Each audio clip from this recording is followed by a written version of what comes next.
Elle est connue pour être l'excentrique de la famille et lui, le fils préféré des Britanniques, bien le scandale Epstein ait mis à mal son image, bien plus populaire à l'époque que son grand frère Charles, pourtant héritier de la couronne. Leurs fiançailles ont été annoncées en mars 1986 par Buckingham Palace. Le 23 juillet de la même année, ils se dirent oui à l'abbaye de Westminster devant 300 millions de téléspectateurs. La traîne de Sarah Ferguson est à peine moins impressionnante que celle de Lady Di 5 ans plus tôt, 5,8 mètres contre environ 8 mètres pour la princesse de Galles. Les deux mariés ont été faits ducs et duchesses d'York par la reine juste avant la cérémonie, mais n'auront pas tout à fait droit au même traitement que le prince Charles, l'héritier au trône. Ce sera toutefois une fête populaire, beaucoup plus de Britanniques se déplacèrent pour saluer les jeunes mariés que pour le mariage de Lady Di avec le prince Charles.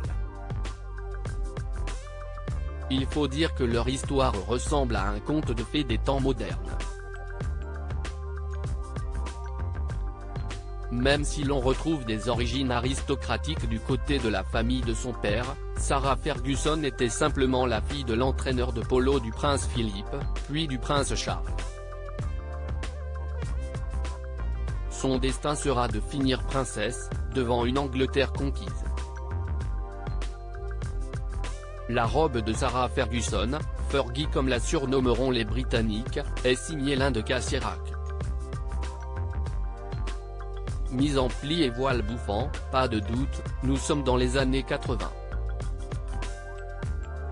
Le prince Andrew, tout comme son témoin, revêtirent, un uniforme de la Royal Navy.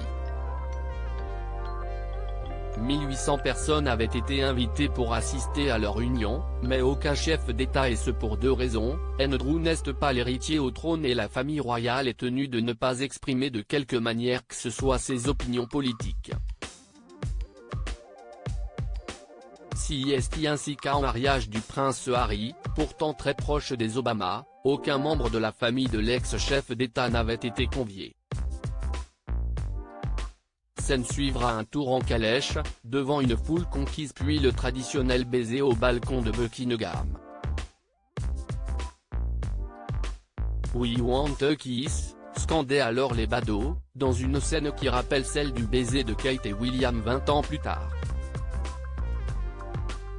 Les jeunes mariés s'envolèrent ensuite vers les Açores pour leur lune de miel. Selon la presse britannique, leur mariage coûta plus cher que celui de Charles et Lady Di. Sarah Ferguson donnera naissance à deux enfants, Béatrice et Eugénie d'York, mais 10 ans plus tard le prince Andrew et sa femme divorcèrent. Ils vécurent cependant ensemble pendant des années après leur séparation, entraînant des rumeurs persistantes sur un remariage, qui à ce jour, n'a jamais eu lieu.